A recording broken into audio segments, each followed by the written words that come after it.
내용이 어떤 얘기냐? 아내가 이게 쉽게 말해서 바람을 핀 거예요. 탈선했다라고 12절을 설명하는데 다른 남자하고 동침을 했어요. 근데 이게 증인도 없고 의심은 되는데 그럴 때 어떻게 해라? 증거가 있으면 어떻게 해요? 그거 돌로 쳐 죽여요. 근데 증거가 없네? 근데 분명히 그런 것 같은데 증거가 없네? 그럼 어떻게 해라? 제사장에 끌고 와라. 그래가지고 지금 이야기하는 것처럼 이 물에다가 티끌을 넣어가지고 그걸 마시게 하라. 마시면 어떻게 된다? 넓적다리가 마르고 배가 붓고 그래가지고 죄를 지은 여자면 그렇게 되고 죄가 없으면 아무 일도 없을 거야. 자, 내용이 이런 내용이에요. 마지막에 뭐라고 얘기하냐면 남자인 내가 봐도 남편은 무죄할 것이요 여인은 죄가 있으면 당하리라. 자, 이 말씀 듣고 여러분들은 어떠세요? 우리 아내분들 이게 좀 공정해요? 공평해요? 안 했어요.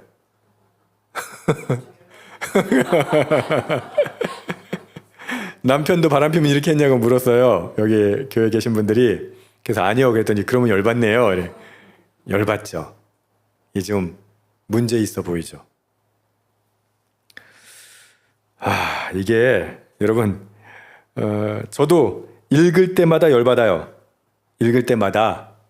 그런데 또 다시 이렇게 묵상하고 다시 또 매번 읽을 때마다 또 다시 잘 찾아봐요. 그러면 또 맞네 그런 의미였구나 해놓고 그 다음에 또 읽으면 이거 뭐야 이거 도대체 이런 생각이 들어요. 자, 어제 말씀하고 이어서 한번 생각해 볼게요. 하나님께서 이스라엘 공동체에게 요구하시는 거 전쟁에 나갈 군인들에게 요구하시는 게 군사력이었어요? 작전 능력이었어요? 그럼 뭐였어요? 거룩과 정결이었어요.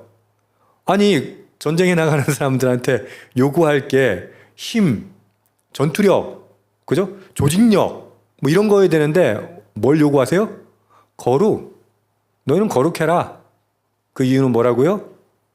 싸움을 누가 하실 거니까? 하나님께서 싸우실 거니까. 그러면 하나님이 어떻게 해야 이스라엘과 싸우실 수 있어요? 거룩해야 정결해야 하나님하고 같이 있을 수 있죠. 하나님 편이 될 수 있죠. 그러니까 어제 말씀에서 나눴던 것처럼 이스라엘의 전쟁은 다 그런 전쟁이에요. 거룩한 정결함을 그걸 지킴으로써 하나님께서 승리케 하시는 전쟁이에요. 그거하고 이 말씀이 이어지는 말씀인데 보세요. 갑자기 왜 부부관계가 나옵니까? 그 공동체가 구성되는 가장 작은 단위가 뭐예요? 가정이죠. 근데 가정을 이루려면 무슨 관계가 있어야 돼요? 부부관계가 있어야 되죠. 근데 부부관계에서의 정결 문제, 뭐 다른 말로 한자면 순결 문제가 무너지면 가정이 무너지는 거죠. 그죠? 가정이 무너지면 공동체가 무너지는 거예요. 지금 이스라엘을 하나님은 거룩이라고 하는 초점에서 말씀하시는 거예요. 그러면 이 거룩, 정결을 지키기 위한 가장 기본 단위인 가정을 이야기하시면서 그 가정을 이루는 가장 기초인 부부관계를 이야기하시는 겁니다. 자, 그런데 보십시오. 내 남편이 바람핀 것 같은데 이게 이제 안 나오니까 지금 여러분들 억울한 거고 반대로 얘기합시다. 이거 여자가 이거 바람핀 것 같은데 이 증거가 없네. 자, 그런 마음이 든 남자가 그 아내와 기본적인 가정 생활을 하기가 쉬울까요, 어떨까요? 어렵죠. 그리고 고대 사회 같으면 어떻게 해요? 매일 두들겨 패는 거예요, 여자. 안 그러겠어요? 그러면 부부 관계가 깨지면 자식들은 어떻게 돼요? 가족 관계가 완전히 무너지는 거예요. 하나님 지금 우리에게 요구하시는 것보다 거룩과 정결이에요. 그러기 위한 가장 기초적인 것이 가족 관계예요. 가정인데 그 가정의 기초가 되는 것이 부부 관계다. 근데 부부 관계가 깨지는 이 당시에 깨지는 가장 큰 문제는 배우자의 부정이에요. 그러면 그걸 어떻게 다뤄야 할 것인가? 라는 문제인데 아까도 말씀드렸던 것처럼 이게 제도가 굉장히 여자에게 불합리해 보여요. 남자는 아무것도 죄가 없는 것처럼 보여요. 그런데 여러분 이렇게 생각하셔야 돼요. 지금 이 시대는 고대입니다. 그리고 근동지역입니다. 비슷한 법들을 찾아봤어요. 함무라비 법전 있잖아요. 그죠? 함무라비 법전에 찾아보니까 아내가 다른 남자와 동침한 사실이 없는데도 손가락질을 받는다면, 그러니까 그런 의혹을 받는다면 이거 비슷해요. 이제 상황은 어떻게 하면 되냐면 신성한 강물에 뛰어들게 해야 해요. 그래가지고 살아나오면 죄가 없는 거고 죽으면 그 죄인 거예요. 이 사람이 죄가 있는지 없는지 시험하는 게 시제법이거든요. 그 시제법 중에 하나가 이제 함무라비 법전 아까 얘기했던 거고, 중세에는 마녀 사냥할 때 그가 마녀인지 아닌지 어떻게 알아요? 뜨거운 물에 펄펄 끓는 물에 손을 넣게 해요. 그래가지고 멀쩡하면, 생각해보면 멀쩡해야 마녀 아니에요? 멀쩡하면 마녀가 아니고 이게 막 그 해를 입으면 어떻게? 마녀인 거야. 불로 걸어가게 해가지고 타면 마녀고 안 타면 마녀가 아니야. 말이 돼요, 안 돼요? 안 되죠. 근데 고대 근동에서는 다 이런 식으로 여인에게 대처했어요. 의심이 나면. 그에 비하면 지금 성경은 어떻게 해요? 양반도 이런 양반이 없어요. 그리고 이것을 깊이 묵상해 보면요, 이런 의미가 있어요. 성경에서 시제법은 여인들을 보호하는 법이 돼버린 거예요. 요거는 지금 성경 얘기 아니기 때문에 제가 조심스러워요. 저도 이게 성경을 연구하고 여러 주석들을 찾아보고 제가 내린 결론은 조심스럽게 말씀드리는 거예요. 아무 일도 안 일어날 거예요. 그럼 어떻게 돼요? 대부분의 경우는 아무 일도 안 일어날 거예요. 그럼 여인은 무죄가 되잖아요. 그러면 가정이 회복될 수 있다. 왜냐하면 하나님께서 심판한다는 걸 두 당사자가 철저하게 믿기 때문에 아무 일도 안 일어났어. 그럼 남자는 어떻게 해야 돼요? 아무 일도 안 일어나는 걸 인정해야 되는 거예요. 그 다음에 어떤 부분은, 이분은 저희 주석가들 중에는 이렇게 돼서 남자가 의심한 것이 밝혀지면 남자는 사회적으로 매장을 당한다는 거예요. 그러니까 요걸 고소인이 누구여야 돼요? 남자여야 되니까 이게 쉽다 어렵다 이렇게 하기가 어렵다는 거예요. 결과적으로 이 일을 통해서 분명히 저도 믿고 여러분들 믿는 것처럼 하나님께서 이런 메커니즘을 통해서 정말 배가 붓고 허벅지가 마르는 일이 있었을 거예요. 그러나 그것이 일어나지 않는다 하더라도 이것은 결국 무엇을 위한 것이다? 여성의 인권을 보호하는 방식으로 작동될 수밖에 없었다라는 건 제 해석이에요.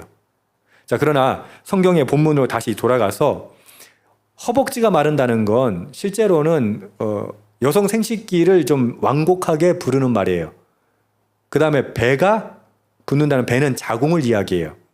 결국 이 이야기에서 뭐냐면 그 부정을 저지른 여인은 하나님께서 심판하셔가지고 어떻게 된다? 임신을 못하게 된다라고 하는 거예요. 우리 믿음대로 진짜 말씀대로 하나님께서 역사하신 것처럼, 아니 불기둥 구름기둥으로 인도하시고 홍해를 가르신 하나님께서 이거 못하시겠어요? 그러니까 분명히 하나님께서 역사하심을 근거로 봤을 때 분명히 그러한 일들은 벌어졌죠.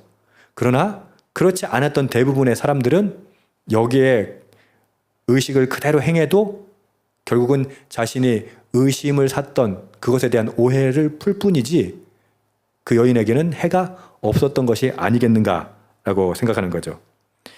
구약의 율법을 생각할 때 우리는 그 한계성을 인식하고 이것을 읽어야 돼요. 문화적인 한계, 제도적인 한계, 그런 사회적, 지리적인 한계들을 고려해서 이 문맥을 읽어 나가야 돼요. 다시 처음으로 돌아가서 우리는 이게 마치 미신처럼 보이잖아요. 물두멍에서 물 떠다가 성막 안에 있는 재를 갖다가 뿌리고 거기다 이제 저주의 글을 써서 그걸 또 두루마리를 씻어요. 저는 제가 상상되는 건 더러워서 못 먹겠다 그렇게 상상이 되는데, 중요한 건 뭐예요? 여기서 보면 그 물을 먹기 전에, 그 마시기 전에 여인이 아멘 아멘 하고 고백해야 돼요. 자기가 죄가 있다면 죄를 받겠다. 자, 그러면 이 자리까지 나온 여자가 떳떳하지 않으면 나오겠어요? 아니면 시인했겠죠, 이미. 그죠? 이 자리를 끌고 온 남편이 이게 어떤 파급을 일으킬지 안다면 함부로 이렇게 하겠어요? 하지 않겠죠. 결국 뭐예요? 하나님께서는 가정을 지키기를 원하시는 거예요. 이거 오해하지 마세요. 부정한데도 불구하고 가정을 지키신다는 것이 아니라 가정의 성결, 정결, 거룩을 지키기를 원하시는 거예요. 왜요? 이스라엘 공동체는 하나님이 임재하시는, 하나님과 함께하는 공동체이기 때문이에요. 자, 오늘날로 한번 적용해 봅시다. 우리는 억울한 시대를 살고 있어요. 남편은 남편대로 억울하고 아내는 아내대로 억울하고, 물론 우리 예수 믿는 사람들 중에는 그렇게 부정을 행하는 사람 그렇게 많지 않다고 저는 꼭 믿고 싶어요. 그렇다면 어떡할까요? 왜 그렇게 부정을 행합니까? 그것은 우리가 찬양에서 고백한 것처럼 십자가의 길, 순교자의 삶을 걷지 않기 때문이에요. 하나님께서 예수 그리스도를 통해서 우리를 깨끗게 하시고 정결케 하시고 거듭나게 하셨음에도 불구하고 우리 가운데 이기심, 자아중심적 사상이 있으면 어떻게 해요? 억울한 거예요. 그럼 매일 어떻게 해요? 난 이 여자 때문에 못 살겠고 난 이 남자 때문에 못 살겠어요. 가정이 깨지는 거죠. 그것은 부정을 떠나서라도 하나님에 대한 거역이에요. 여러분, 우리 결혼할 때 다 여러분 고백했던 거 있잖아요. 둘이 한 몸이 될지라라고 했잖아요. 한 몸이 된 사람은 누구도 가를 수가 없어요. 근데 그 갈라지는 이유는 뭐예요? 결국 이기심이에요. 성적인 죄는 왜 벌어집니까? 이기심이에요. 나의 만족, 나의 열망, 나의 욕망, 이걸 채우기 위해서 살아가니까, 상대방을 위해서가 아니라 나를 위해 살아가니까. 성적인 문제, 또 가정의 폭력, 그 돈 문제. 그래서 여러분 그 이혼 그 판결문 보면은 항상 뭐가 나와요? 그 위자료 나오잖아요. 제일 먼저 나오는 게 위자료 얘기예요. 여러분, 이게 어떻게 부부관계가 됐습니까? 언약의 관계여야 하는 부부관계가 지금 어떤 관계가 돼버렸어요? 계약의 관계가 된 거예요. 그러니까 계약하고 조건하고 안 맞아.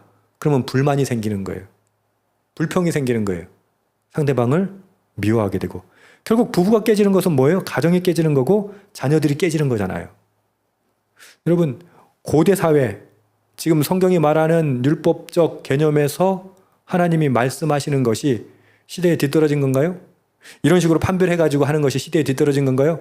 네, 문화적인 관습으로는 시대에 뒤떨어진 것처럼 보일지 모르지만 하나님이 이것을 통해서 요구하시고 우리에게 말씀하시는 건 뭡니까? 거룩과 성결. 부부관계로 말하면 순결. 하나님 우리에게 요구하시는 거예요. 그래야만 하나님 우리와 함께 하실 수 있어요. 하나님 우리 가정과 함께 하실 수 있어요. 우리 하나님 우리와 가정이 함께 한다는 말은 우리 공동체와 함께 할 수 있어요.